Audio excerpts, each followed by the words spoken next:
Hey Michael, welcome to the channel.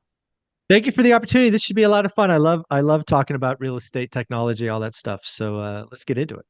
Yeah, super excited to have you here. I've been following One Rental at a Time for several years now, and your experience that you shared, not only as an investor, but also as someone who has a lot of in-depth knowledge of economics, has been really interesting to follow. But before we dive into that, would love to hear a little bit more about your background and why did you start investing in real estate? Yeah, so the short answer is I started investing in real estate because I lost a lot of money in the stock market. Right. I went to school. I was raised to go to school, get a good job, climb the corporate ladder. That was work 40 hours for 40 years. And I was well on my way. By the time I was 30 years old, I'd saved about 7 grand from the day job. I turned that into 200 grand in the stock market.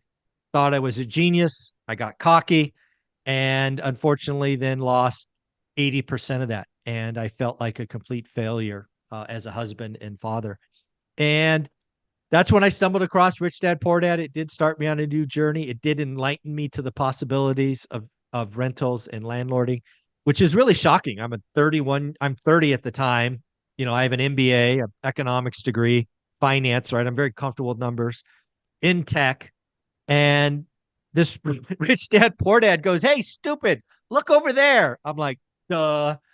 So yeah, so that's what brought me to real estate was a failure of colossal proportions of losing money in the stock market. Maybe some people have a similar experience in crypto. Maybe you made a lot and didn't sell and you lost a lot. That was me in the dot-com era. I was that guy. Awesome. So then you found your way, decided to go into real estate investing. And did you decide to go to invest in the local market or somewhere far away? Well, everything I read, because Rich Dad Poor Dad is a mindset book. It's not how to, right? There's not one how to in that book. And so every other book I read told me to invest in my backyard. But none of those authors lived in the Silicon Valley.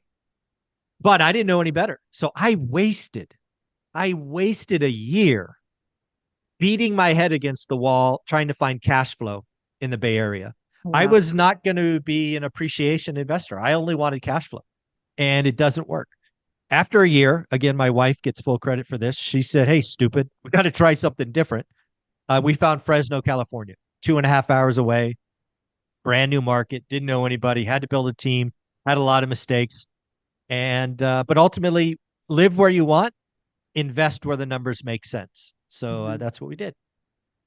Awesome. And I think a lot of people, at least that come from my channel, they look to also invest maybe a little bit outside of their current area. Maybe they live in a high expensive market like New York City as well. And the biggest question is, well, what factors should I be looking at? Should I try to look at everything on the list, migration trends, um, unemployment data, new Whole Foods that are coming up? How do you try to guide someone who's maybe getting started as to like what factors actually do matter when Mm. analyzing a market? I love this conversation. It is my belief that most people are asking the wrong questions, right? If you're trying to pick the best market because of migration trends or population or license plate changes or U-Haul trucks or whatever the plethora of data, you're, in my opinion, doing it the wrong way. What you need to be asking yourself is, where might I have an unfair advantage? All right, what the heck does that mean? Where do you have family? Where do you have friends? Where do you have relationships where you can get boots on the ground, trusted boots on the ground that will tell you bad news? One of the things, if you go to a brand new market and you don't know anyone, is the only people that are going to tell you stuff are people you're paying, the property manager, the real estate agent, the contractor. And some will boldface lie. All of them will tell you the most rosy picture of the current situation. I like having a college roommate drive by, an aunt drive by every once in a while. And then the last thing is I would tell you is you got to find a market you're comfortable with. For example, one of the people I speak with every week on my channel, his name's Millennial Mike. He tried to invest in Seattle. In fact, did a house hack, very successful, but couldn't do another one. He ended up going to Gary, Indiana. Gary, Indiana, if you look up just the numbers, right, through a spreadsheet, would be on nobody's top 10 list. It might not be on the top 1,000 list. But why did it work for Mike? He found another investor, mentor that was having success there. So, what I would tell you to do is find a market you're comfortable with, then spend your time networking. There's a guy I speak with, a financial firefighter or fire, I guess it is his handle. He lives in Honolulu and invests in Pittsburgh, Wow. right? So again, you got to find a market where you have an unfair advantage. And that typically to me is boots on the ground that you trust and an investor or several investors that you know are having success there. In every market across the country, there is someone and likely several someone's having success. So I believe if you're like a data scientist, a computer programmer, whatnot, and you're comfortable geeking out on data, you're not making any progress. You should start networking in Facebook groups or bigger pocket forums or meetups online. That's where real estate's a people business. And I say this as a geek, Excel spreadsheet wizard who could do all these things. I wasted 5 years thinking the answer is in my computer. The answer is in your network and people. Get out of your comfort zone and go network. That's what I tell someone. Yeah, 100% agree. It's like data is useful to help them make informed decisions, but end of day, you need to have some type of presence in person. Like, for example, when I started investing in New Jersey, everything pointed towards probably Newark and Trenton, which are not known to be the best areas and areas that I probably wouldn't feel comfortable walking around after 5 p.m. Okay. So, yeah, I think it is good to have boots on the ground in that sense as well.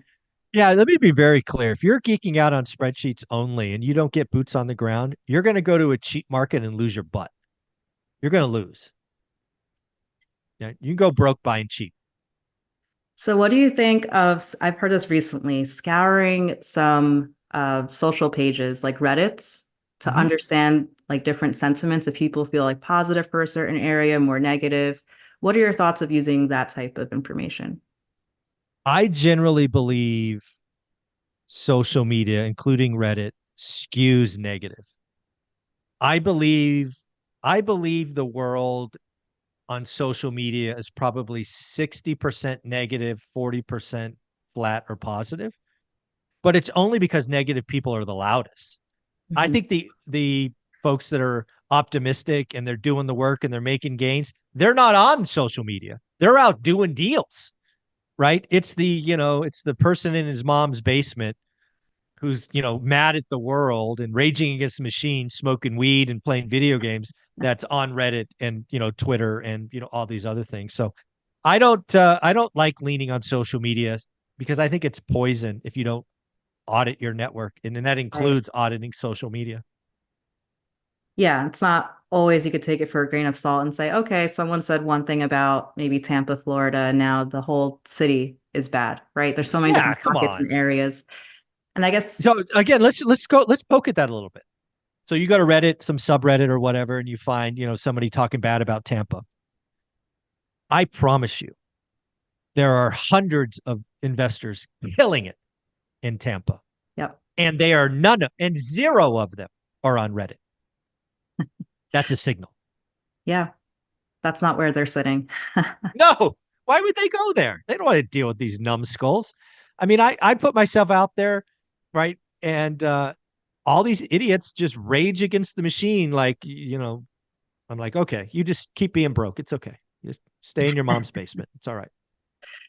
So, say if we have someone that's able to bypass kind of looking at just these data points, has someone boots on the ground, they know maybe they want to invest in, let's say, Lakeland, Florida, since I know you mentioned that recently and it's close to me. Sure. Yeah, Uh, yeah. if they are looking to invest in that area, and it's not the widest city, but it is pretty substantial. So, like, how would someone know what pockets within there to invest in and have their family member maybe go drive by?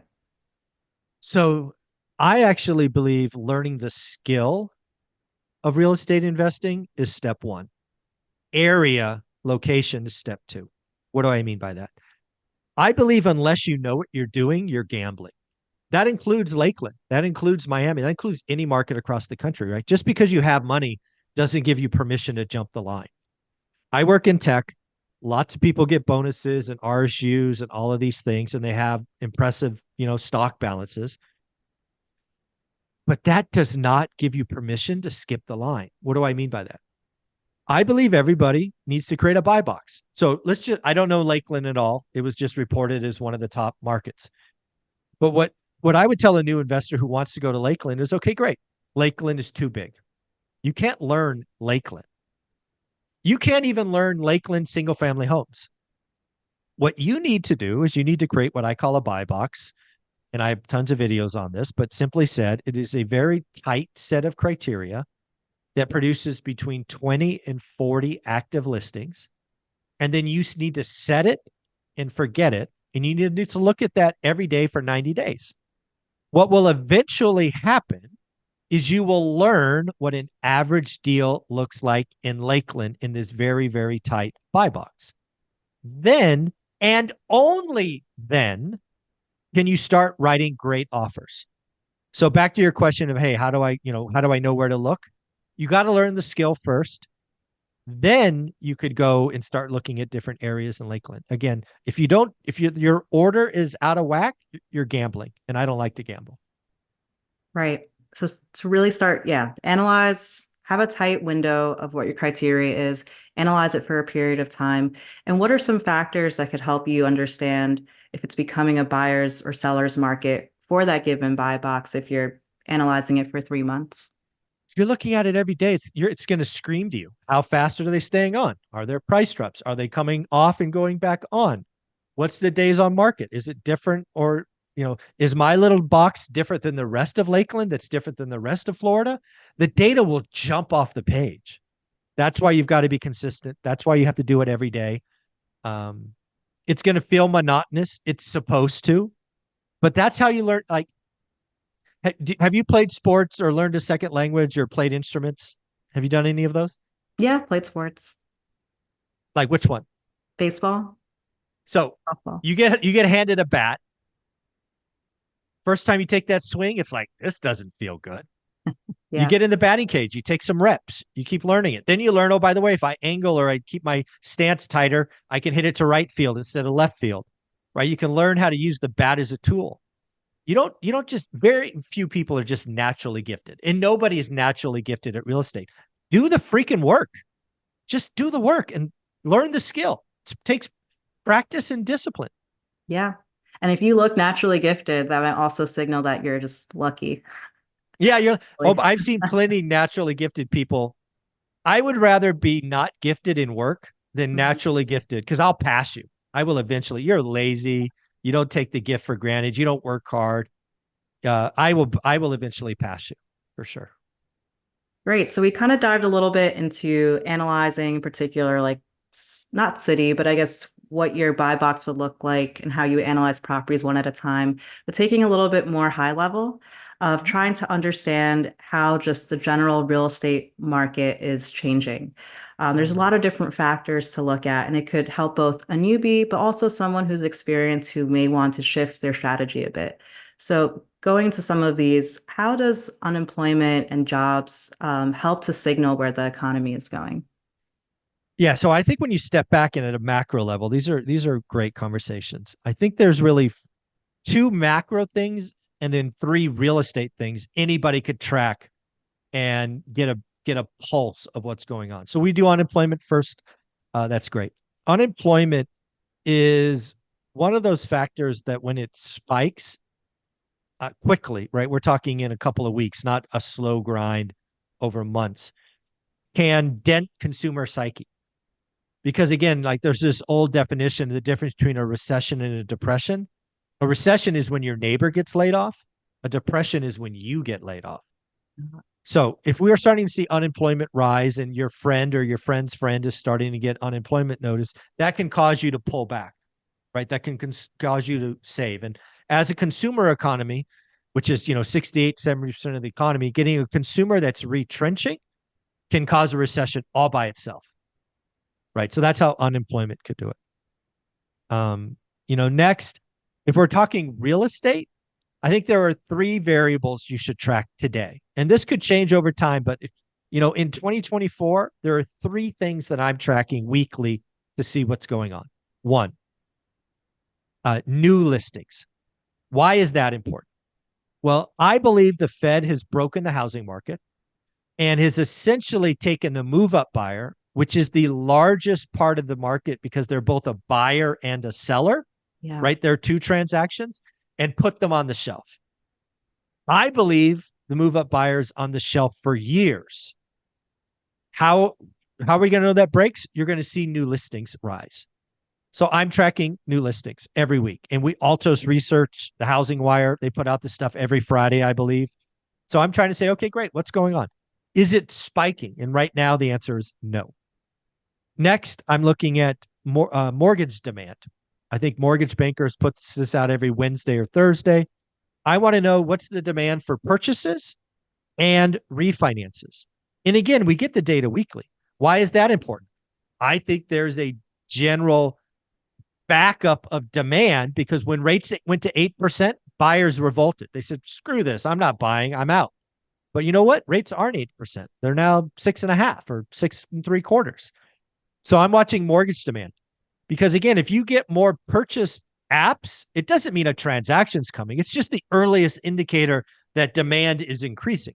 And Right. then finally, active inventory. And active inventory is going to tell me is demand exceeding supply. If active inventory decreases week on week, we got a problem, right? Demand is outpacing supply. So those are the things. And thankfully, thanks to Mortgage Bankers Association, Altos Research, Housing Wire, we get the data every week. And I look at it every week. So I think that's something anybody could look at. Every week and for free. This information isn't And for free. hidden Yes. behind paywalls. Correct. Yes. Mike Simonson, Logan Montashami, and Mortgage Bankers. Yeah, they're great resources. Follow them on Twitter. It's right there every Friday, I believe.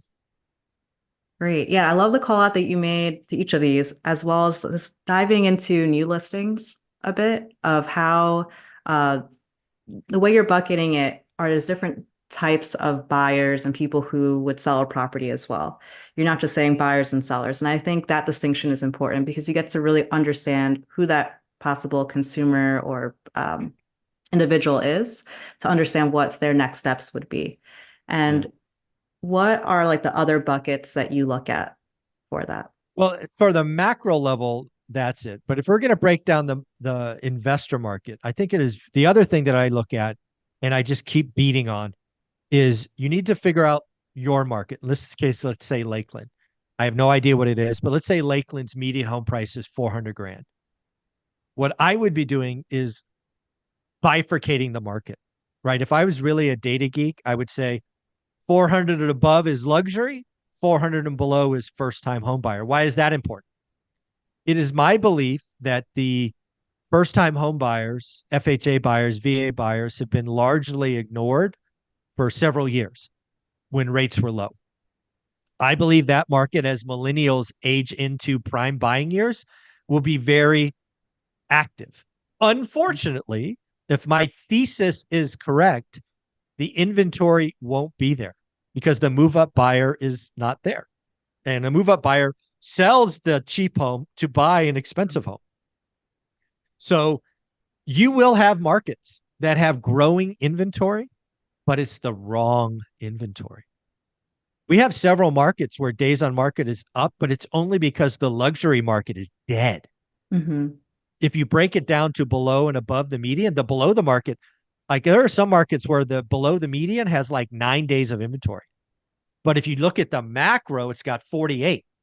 That's just because there's some listings with 600 days on market that are pulling them up. So I would tell people to go, if they want to go one level deeper, figure out the median home price for your market and then track above and below. Cause I think you'd be shocked at how different the data is. Yeah, I think that's critical. And I also went to a recent sub two meeting. I'm not doing sub two, but I wanted to just kind of Yeah. network with others in the area. And they Great made a idea. critical distinction that price homes below FHA limits were actually still selling really fast, but those above have just Exactly. been sitting on the market. Luxury market. Again, people don't understand this.